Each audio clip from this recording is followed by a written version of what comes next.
দিলীপ ঘোষ তৃণমূলে গেলে দলটা বাঁচবে, সোজাসাপটা মন্তব্য অর্জুন সিংয়ের।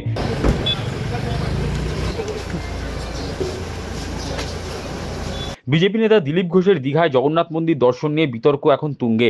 দীঘায় মুখ্যমন্ত্রী মমতা ব্যানার্জির সঙ্গে তার সাক্ষাৎ নিয়ে দলবদলের জল্পনা তৈরি হয়েছে। এবার দিলীপ ঘোষকে নিয়ে মুখ খুললেন প্রাক্তন সাংসদ তথা বিজেপি নেতা অর্জুন সিং। বৃহস্পতিবার জগদ্দলের মজদুর ভবনে সাংবাদিকদের মুখোমুখি হয়ে অর্জুন সিং বলেন, উনি তৃণমূলে চলে গেলে দলটা বাঁচবে। তার সাফ বক্তব্য, দিলীপ ঘোষ চলে গেলে 2026 সালে বাংলায় বিজেপি সরকার আসতে আর কোনো বাধা থাকবে না। তার দাবি, তৃণমূলের টিকিটে উনি রাজ্যসভায় যাবেন। এমনকি আগামী দিনে সৌমেন মিত্র এবং শিখা মিত্রের মতোই দিলীপ ঘোষের হাল হবে। আর উনি চলে গেলে দলটা বাঁচবে। দিলীপ ঘোষ চলে গেলে পশ্চিমবাংলা 26-এ সরকার আসতে কোনো বাধা থাকবে না। উনি ঠিক করেছেন উনি রাজ্যসভা মেম্বার হবেন। আমার থেকে শুনুন না আপনি, উনি ঠিক করেছেন রাজ্যসভা মেম্বার হবেন। কাদের থেকে?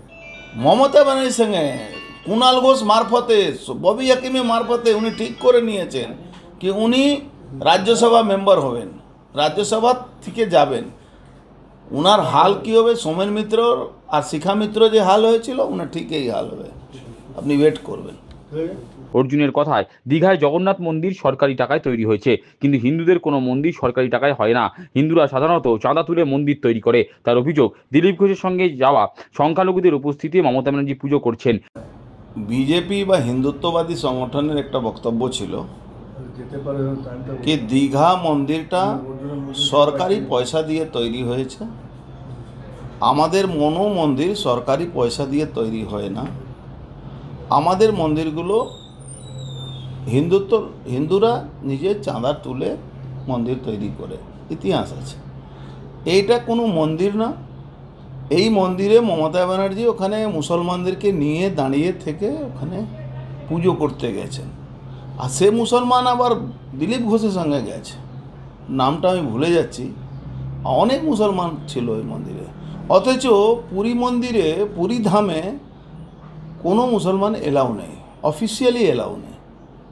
কেন, আমাদের 4 ধামের মধ্যে একটা ধাম আছে পুরী ধাম। কলিযুগের ভগবান যদি কোথাও আছেন তাহলে পুরী ধামকে বলা যায়। আমাদের পূর্বজদের যা বক্তব্য, যা বইতে লেখা আছে সে হিসাবে সেখানে দিলীপ ঘোষ মমতা ব্যানার্জির সঙ্গে দেখা করতে গেছেন। এদিন বিজেপি নেতা অর্জুন সিং সোজাসাপটা বলেন, মমতা ব্যানার্জির সঙ্গে উনি সবসময় যোগাযোগ রেখে চলেন। সেই জন্য 2021 সাল এবং 2024 সালের নির্বাচনের পর ওনার ওপর হামলা হয়নি। বহুত একটা অজুহাত দিচ্ছেন দিলীপ ঘোষ, বলছেন কি আমার পাড়ায় যদি কোনো লোক তৃণমূল কংগ্রেস করলে তার বিয়ে থাকলে আমি যাব না। আরে দিলীপ দা কী বলছেন আপনি? 2021 সালে প্রায় 55-56টা খুন হয়েছিল। তৃণমূলের লোকেদের বাড়িতে আমাদের নিমন্ত্রণ থাকে না কোনো লোকের, কোনো যারা বিজেপি করে। আপনার নিমন্ত্রণ থাকে কেন? আপনি তৃণমূল সঙ্গে সরাসরি যোগাযোগ রাখেন, আপনি দলকে খাস্তা করেন। আর আপনার সঙ্গে সোকল যারা আপনি তো বলেন কি আপনি হিন্দুত্ব নিয়ে রাজনীতি করেন। আপনার হিন্দুত্ব যারা এসেটা যে তারা তৃণমূলের মঞ্চে শেয়ার করে, তৃণমূলের এমএলএদেরকে ব্লাড ডোনেশনে ডাকে, গঙ্গা আরতিতে তৃণমূলে এমএলএ চেয়ারম্যান সঙ্গে বসে করে, হিন্দুরা পয়সা দিয়ে খরচ করে গঙ্গা আরতি করে। আপনার যারা ফলোয়ার আছে, যারা সকল যাকে আপনি হিন্দুর কথা বলছেন, যাদেরকে নিয়ে আপনি চলেন, যারা আপনাকে হয়তো কোনো দিন লাইক করতেন, এখন আর কেউ লাইক করছে না, এখন সবাই বিরুদ্ধে বলছে। এখন উনি সবার বিরুদ্ধেও হয়ে গেছেন, উনি সবার বিরুদ্ধে বলছেন। জাস্ট লাইক কালকে উনি এক্সপোজ হয়েছেন। এই ব্যাপারটা আমি বহুদিন ধরে দিল্লিকে বলেছিলাম। আমার যাকে যে বিজেপি যারা নেতৃত্বকে, আমাদের সিনিয়র নেতৃত্বকে বহুদিন বলেছিলাম যে এই লোকের উপরে আপনারা বিশ্বাস করছেন, যে লোকটা দিলীপ ঘোষের উপরে বিশ্বাস করছেন। এই দিলীপ ঘোষ সরাসরি মমতা ব্যানার্জির সঙ্গে যোগাযোগ রেখে ইনি চলেন। নালে একটা কথা বলুন, 21 সালে অত লোক খুন হলো, বাড়ি ছাড়া হলো, দিলীপ ঘোষকে কে বাড়ি ছাড়া করেছে, বা দিলীপ ঘোষের উপরে কে হামলা করেছে, বা দিলীপ ঘোষকে কোন মামলা মোকদ্দমা হয়েছে? 2024 সালের পরে ইলেকশনে লোক মার খাচ্ছে, কাউন্টিং হল থেকে তাড়িয়ে দেওয়া হচ্ছে, আর দিলীপ ঘোষ মাছ ধরছেন, বাইরেকে মাছ ধরছেন, আর তারপরে ভিডিও পোস্টিং করছেন। মমতা ব্যানার্জি মাঝে মাঝে মমতা ব্যানার্জির কথা শুনে উনি মমতা ব্যানার্জির বিরুদ্ধে একটা একজন মহিলার বিরুদ্ধে যে কথাটা না বলা, সেই কথা বলে উনি বিজেপিকে খাস্তা করতেন।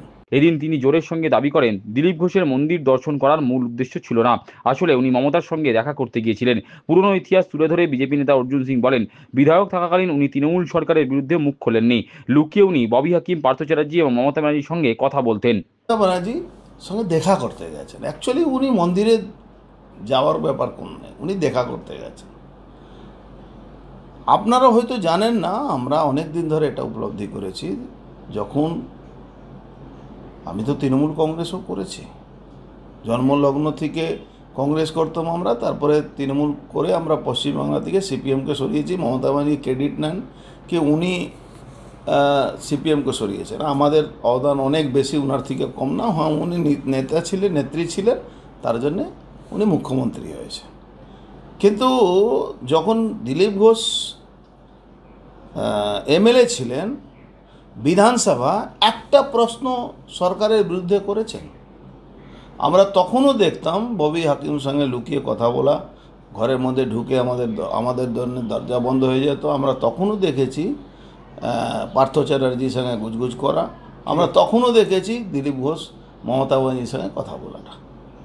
আজকে আমি যখন উনি গেছেন, অনেকে প্রতিবাদ করেছেন, বুক কষ্ট পেয়েছেন অনেকে, যারা হিন্দুত্ব হিসাবে, দল হিসাবে আমাদের ঠিক ছিল কি আমরা এই পুরী ধামের নকল হিন্দু সাজায় মমতা ব্যানার্জি, জুতো পরে মন্দিরে ঘুরে বেড়াচ্ছেন, এই নকল হিন্দুকে আমরা কোনোদিন গ্রহণ করতে পারবো না। আমরা তার প্রতিবাদে আমরা কোনো বিরুদ্ধে স্লোগানও দেয়নি, কিন্তু আমরা যাব না।